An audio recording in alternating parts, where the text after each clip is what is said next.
Good evening, everybody. So one of my subscribers the other day asked me how I got physical copies of my book made, or my books made, that I was showing on one of my videos without having them published.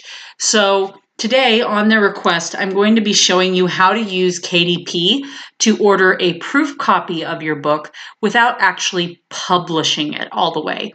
Now, what you'll need to do first, obviously, is you're going to need to sign up for an account with KDP if you don't already have one. For those who don't know, KDP has basically replaced CreateSpace. They bought it out, is my understanding. So they are the new CreateSpace, essentially.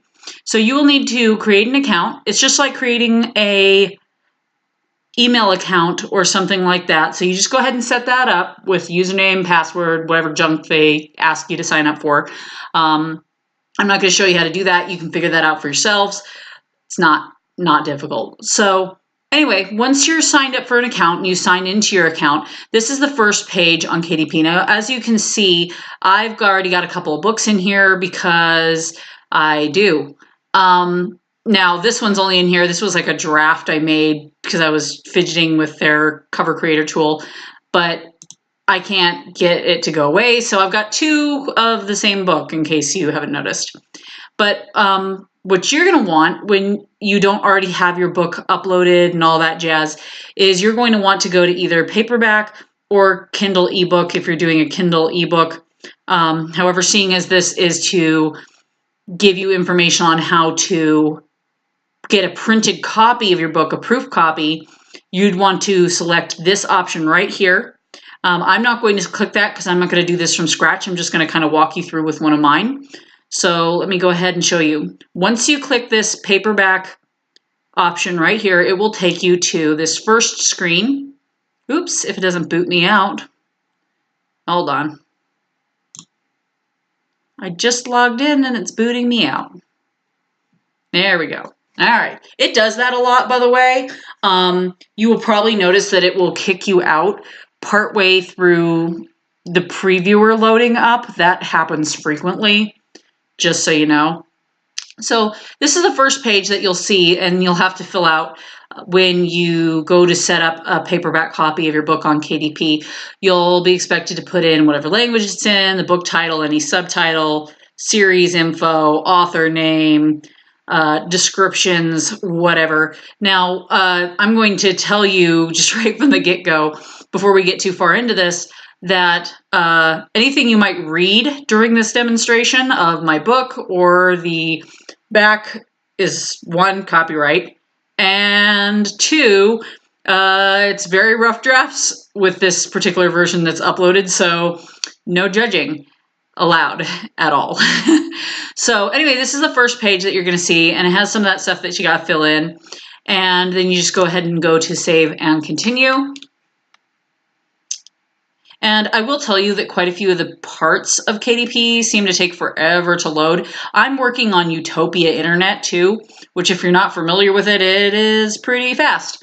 But anyway, this is the second page that you're going to come to, and this is where you can either put in your own ISBN if you have purchased one of your own, or you can get a free KDP one. My understanding of the difference between these two things is that if you purchase your own ISBN numbers, then you are your own publisher.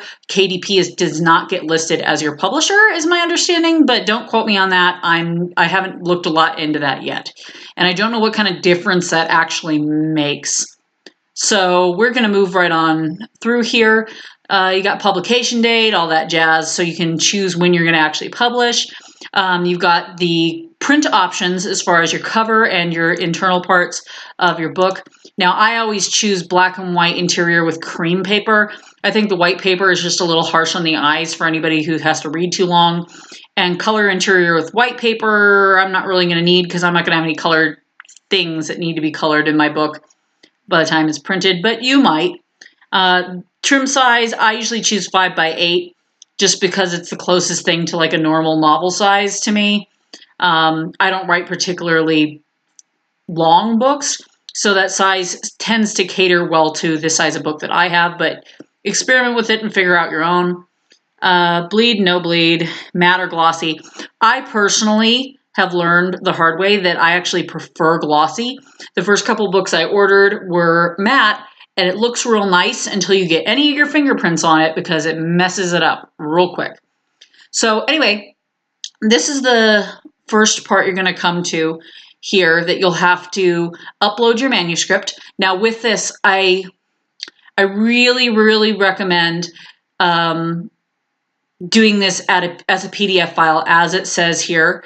Right here it says we recommend using PDF. It will let you upload other formats and stuff, but anytime I've tried doing other formats, it messes it up in the previewer, which we'll get to here shortly. So with this, I'm not going to upload a new one because I already uploaded one earlier and I don't need it. I did one specifically for my one book, and this is the demo one that I made. So I did that earlier today, just so I was prepped with this. The next thing that you come to after you've uploaded your manuscript in here is the book cover. Now you got a couple different things that you can do here. You can either upload the cover that you already have that's like a PDF or something. I'm not going to do that because I need to figure out how to use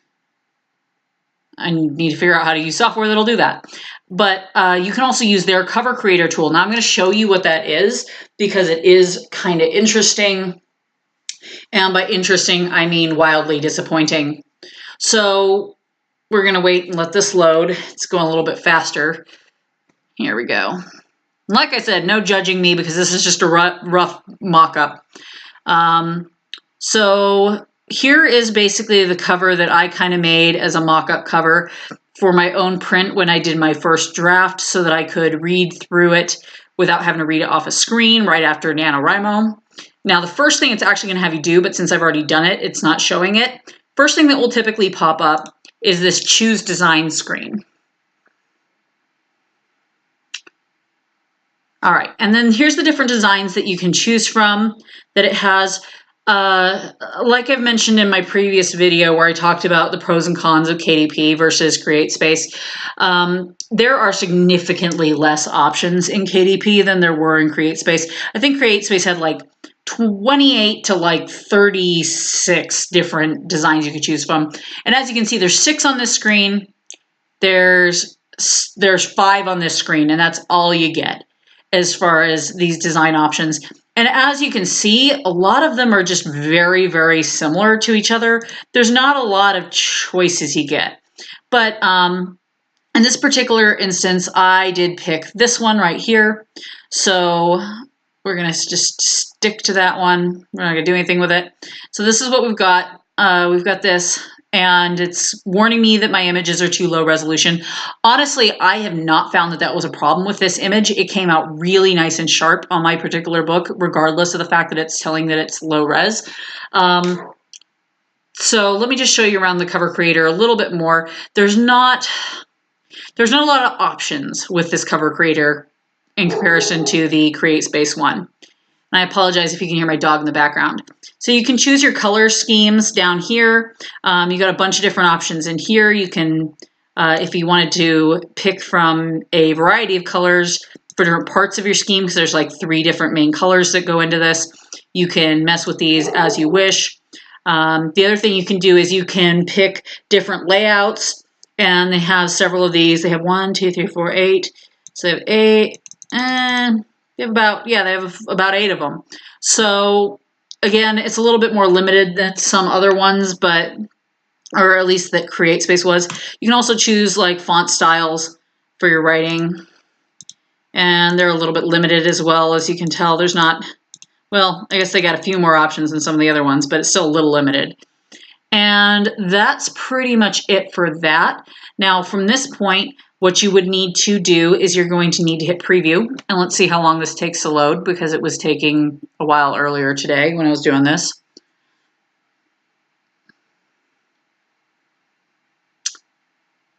I will say that I always kind of laugh at KDP when it has a really long loading screen like this. Sometimes it'll say, it's going to be a couple minutes, maybe get yourself a coffee or something, and it kind of cracks me up. So anyway, this kind of shows you a preview of what your cover would look like without all the little line tracings and all that jazz. And that's that. So you would want to save and submit from there. that little pop-up that you just saw is basically saying that if you want to alter anything again later, you got to save it again and all that jazz. So we're back to this page again with the ISBN and the cover stuff. The next thing that you would need to do after the cover is you'd have to go to Launch Previewer. And I'm going to go ahead and launch this, and it'll probably take a moment to load. And while that's happening, I'm going to grab my dog and try to get him to stop barking.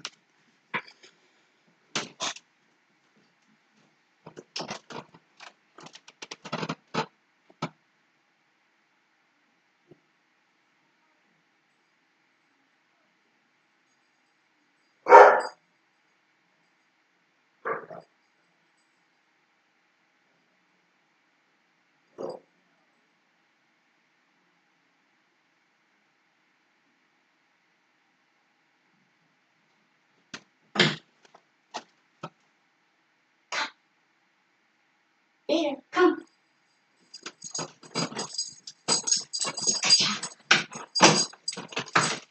You'll be good. Tell the doggo.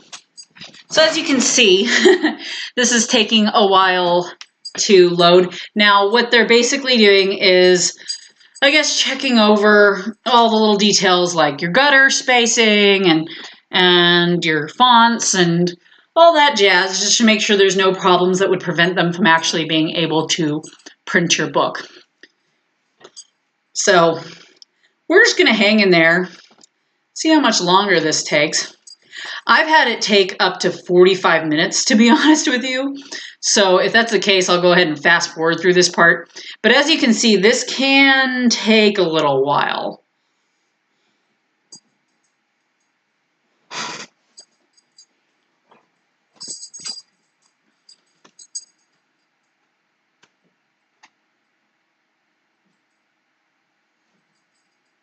I guess while we're waiting for that, we'll go ahead and talk about a couple other things with this.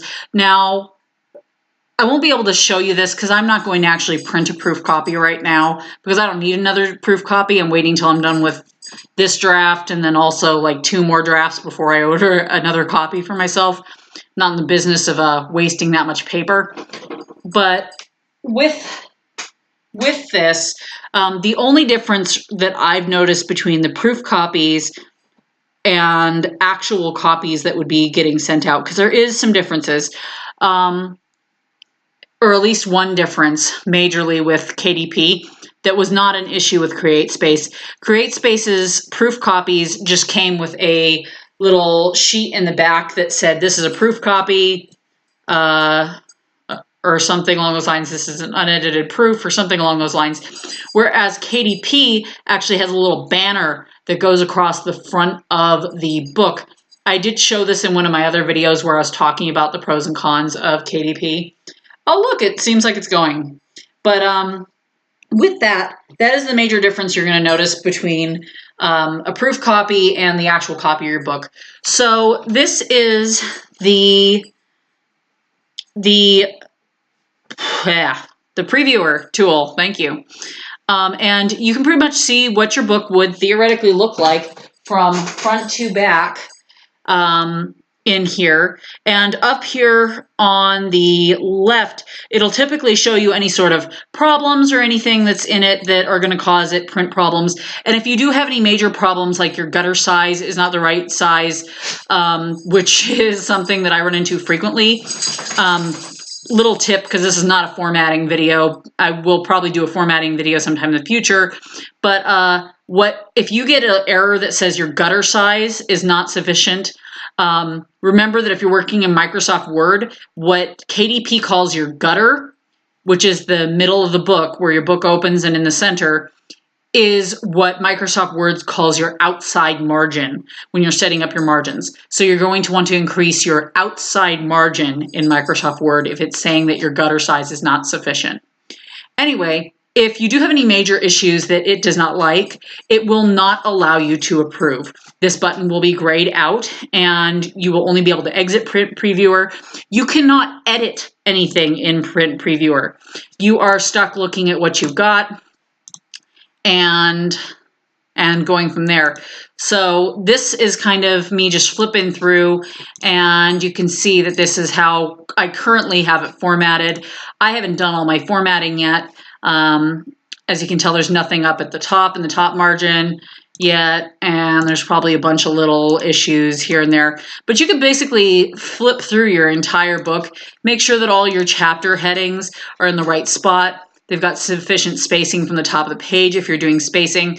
One thing I have noticed is that if you do not do a PDF version, when you upload into this, the previewer will screw up where your chapter headings are.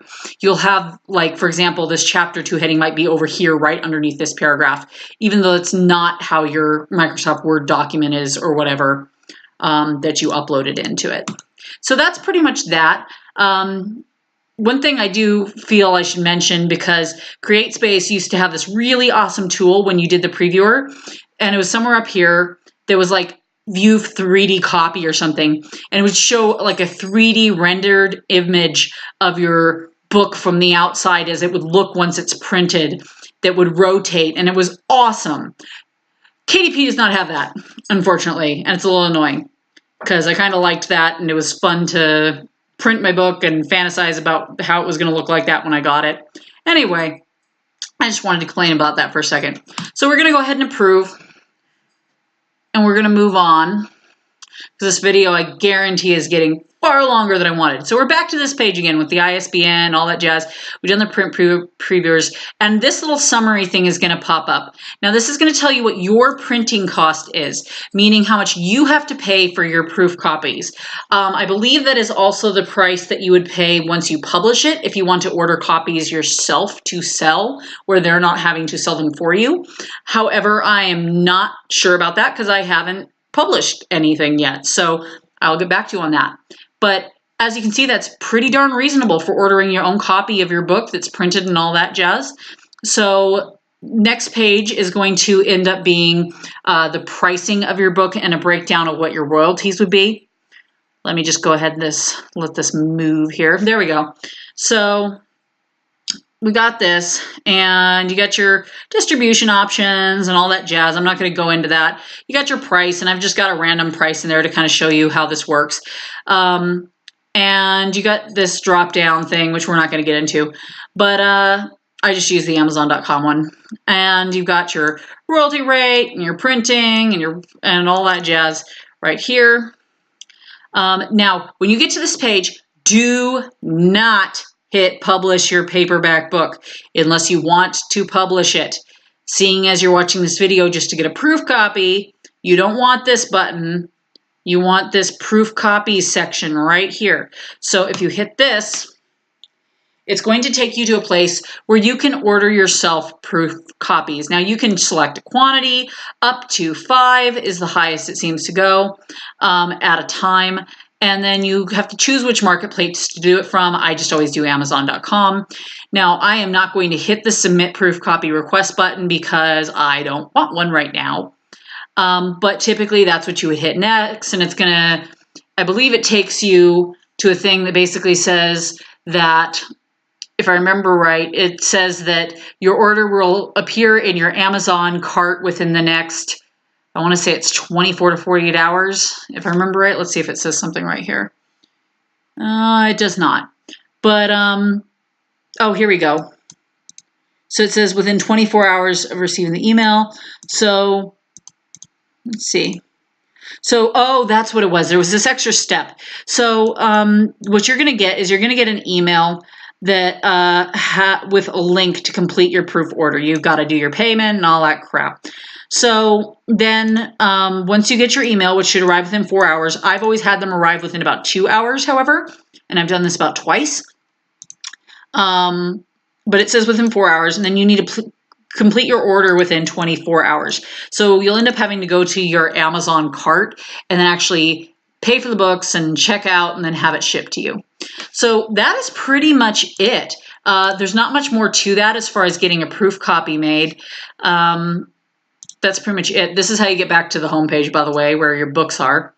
And Yeah, that's how you set that up. Anyway, I'm not going to ramble much longer because this video is probably very long as it is. So I hope that that was helpful. Please put any questions or comments that you might have down below in the comments section, and I will try to get back to you if you do have any questions. Let me know also if you would be interested in me showing you at least some brief formatting that you can do if you want to be able to print yourself a proof copy without having to go through all the formatting that you typically would. Let's just say you're just on a first draft and you want to do your first read through, but you don't want to read it on a screen or something like that. So you want to order yourself a proof and do it that way. I don't know. But let me know if a brief formatting video would be something you're interested in. Otherwise, I'm going to let you guys go for today. You guys have a great one. Bye-bye.